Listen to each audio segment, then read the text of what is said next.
हाँ जी सारे सत श्री अकाल जी, किदा जी, ठीक ठाक हो?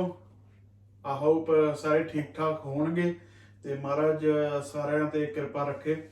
ते ਆਪਾਂ ਗੱਲ ਅੱਜ ਕਰਨ ਲੱਗੇ ਸੀਗੇ ਜੀ ਨਾ ਅਸੀਂ ਗਏ ਸੀਗੇ ਮੋਟਰਸਾਈਕਲ ਦੀ ਰਾਈਡ ਤੇ ਚਲਾਉਣ ਗਏ ਸੀ। ਜਿਵੇਂ ਆਪਣੇ ਕੈਨੇਡਾ ਵਿੱਚ ਵੀ ਹੈਗੇ ਆਪਣੇ ਕਲੱਬ ਹੈਗੇ ਆ, ਆਪਣੇ ਸਾਡੇ ਲੈਸਟਰ ਸ਼ਹਿਰ ਵਿੱਚ ਵੀ ਕਲੱਬ ਹੈ ਇੱਕ ਸਿੱਖ ਮੋਟਰਸਾਈਕਲ ਕਲੱਬ। इंस्टाग्राम ਤੇ ਵੀ ਆ, फेसबुक ਤੇ ਵੀ ਆ ਅਸੀਂ ਤੇ ਆਪਣੇ ਕਈ ਭਰਾ ਨੇ ਪੰਜਾਬੀ ਭਰਾ ਜਿਨ੍ਹਾਂ ਕੋਲੇ ਮੋਟਰਸਾਈਕਲ ਨੇ ਵਧੀਆ ਵਧੀਆ ਮੋਟਰਸਾਈਕਲ ਨੇ। ਹਾਰਲੇ ਡੇਵਿਡਸਨ ਹੈਗਾ ਆਪਣੇ 3-4 ਭਰਾਵਾਂ ਕੋਲੇ। ਬੁਲਟ ਤਾਂ ਚਲੋ ਅਫਕੋਰਸ ਉਹ ਤਾਂ ਸਾਰੇ ਕਿਤੇ ਹੁੰਦੇ ਹੀ ਆ। ਮੇਰੇ ਕੋਲ ਵੀ ਇੱਕ ਹੈਗਾ ਬੁਲਟ ਤੇ ਇੱਕ ਹੈਗਾ ਮੇਰੇ ਕੋਲੇ ਯਾਮਾ ਆ। ਤੇ ਉੱਥੇ ਕਈ ਭਰਾ ਆਏ ਸੀਗੇ ਜਿਨ੍ਹਾਂ ਕੋਲੇ ਵਧੀਆ ਵਧੀਆ ਮੋਟਰਸਾਈਕਲ ਸੀਗੇ ਤੇ ਮੈਂ ਵੀ ਲੈ ਕੇ ਗਿਆ ਸੀ, ਆਪਦਾ ਯਾਮਾ ਲੈ ਕੇ ਗਿਆ ਸੀਗਾ R6 ਤੇ 650 cc ਹੁੰਦਾ ਆ ਉਹ। ਤੇ ਕਾਫੀ ਚਿਰ ਤੋਂ ਸ਼ੌਂਕ ਆ ਮੈਨੂੰ ਮੋਟਰਸਾਈਕਲਾਂ ਦਾ। ਪਹਿਲਾਂ ਮੇਰੇ ਕੋਲ ਹੁੰਦੀ ਸੀ 50 cc ਹੁੰਦੀ ਸੀਗੀ ਤੇ ਉਸ ਤੋਂ ਬਾਅਦ ਉੱਥੋਂ ਸਟਾਰਟ ਕੀਤਾ ਸੀਗਾ ਤੇ ਫਿਰ ਸੀਗੀ ਇੱਕ 100 cc ਮੋਪੈਡ ਸੀਗੀ, ਮੋਪੈਡ ਤੇ ਸਟਾਰਟ ਕੀਤਾ ਸੀਗਾ।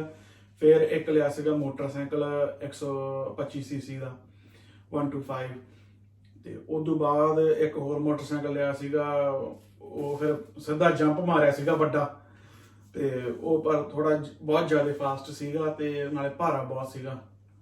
ਆਵਾਜ਼ ਹੀ ਬਹੁਤ ਸੋਹਣੀ ਸੀ ਉਹਦੀ ਪਰ ਤੇ ਉਹ ਕਿਸੇ ਕਾਰਨ ਚਲੋ ਚਲ ਗਿਆ। ਤੇ ਪਰ ਹੁਣ ਮੇਰੇ ਕੋਲ ਯਾਮਾ ਆ R600 ਤੇ ਨਾਲੇ ਆਪਣਾ ਬੁਲਟ ਆ। ਤੇ ਦੇਖਿਓ ਕਿੱਦਾਂ ਦੀ ਲੱਗੀ ਤੁਹਾਨੂੰ। ਛੋਟੇ ਛੋਟੇ ਕਲਿੱਪ ਬਣਾਏ ਸੀਗੇ, ਪੂਰਾ ਪ੍ਰੋਪਰ ਮੇਰਾ ਨਹੀਂ ਸੀਗਾ ਵਲੌਗ ਬਣਾਉਣ ਦਾ, ਪਰ ਉਹ ਕੁਦਰਤੀ ਮੈਂ ਬਣਾਏ ਕਲਿੱਪਸ। ਮੈਂ ਕਿਹਾ ਚਲੋ ਤੁਹਾਨੂੰ ਸਾਰਿਆਂ ਨੂੰ ਦਿਖਾਉਣੇ ਆ ਤੇ ਦੇਖ ਕੇ ਕਿੱਦਾਂ ਲੱਗੇ ਦੱਸਿਓ ਜ਼ਰੂਰ।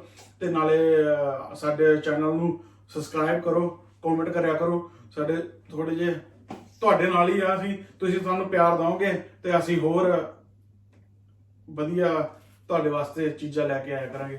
ਥੈਂਕ ਯੂ ਜੀ, ਬਹੁਤ ਬਹੁਤ ਧੰਨਵਾਦ ਜੀ। ਹਾਂ 0 ਇੱਕ ਮਿੰਟ ਸੌਰੀ ਕਜ਼ਨ ਨੂੰ ਪਾਉਣ ਲੱਗਾ, ਉਹ ਵੀ ਬਹੁਤ ਸ਼ੌਕੀਨ ਆ। ਕਿਆ